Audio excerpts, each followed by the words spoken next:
আমি যে তরিকার মধ্যে আগমন করছি সেই তরিকায় আগমন করার মূল বিষয়টা হলো প্রচলিত যে ধর্ম, সেই ধর্মে আমি যে দেখলাম তারা এই মোল্লার গোষ্ঠী কিছু কিছু কথা বলতেছে যে জাহান্নামে কিছুদিন রেখে আবার পুরাইয়া জান্নাতে দিয়ে যাও।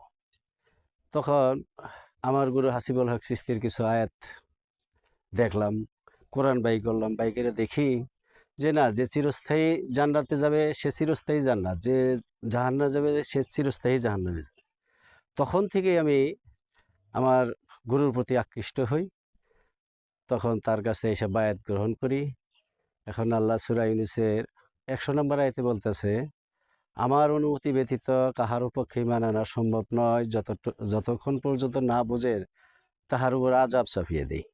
এখন আল্লাহর কাছে যেহেতু অনুমতি নিতে হবে, এখন আমরা বলতেছি সবাই যে মুখে মুখে ঈমান আনতেছি, আল্লাহর প্রতি বিশ্বাস, রাসূলের প্রতি বিশ্বাস, কিতাবসমূহের উপর বিশ্বাস, ফেরেশতাদের উপর বিশ্বাস, এই বিশ্বাস আনলে কি হলো?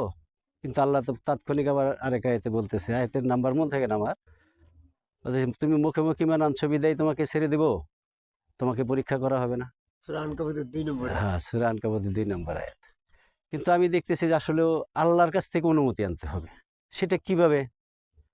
সেটা আমি তখন একটু গিয়ে পড়লাম সূরা ফাতার ১০, যে রাসূলের কাছে যে বায়াত গ্রহণ করে সে তো আল্লাহর কাছেই করে, আল্লাহর হাত তার হাতের উপর।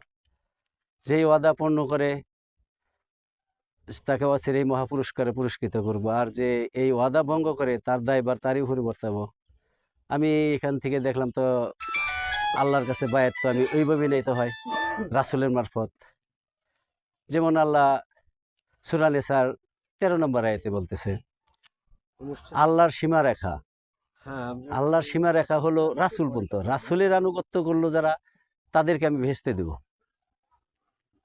আর যারা রাসূলের আনুগত্য করলো না তাদেরকে আমি দোজখে দেব। এখন সীমারেখা দেখতেছি, আল্লাহ তো একটা সীমারেখা আছে। জমি যদি কিনতে যায় একটা সীমারেখা দরকার, তা আল্লাহ সীমারেখা দিল রাসূল পর্যন্ত।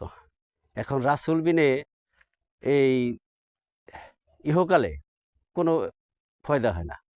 তার জন্য আমি বায়াত গ্রহণ করছি। জয় গুরু।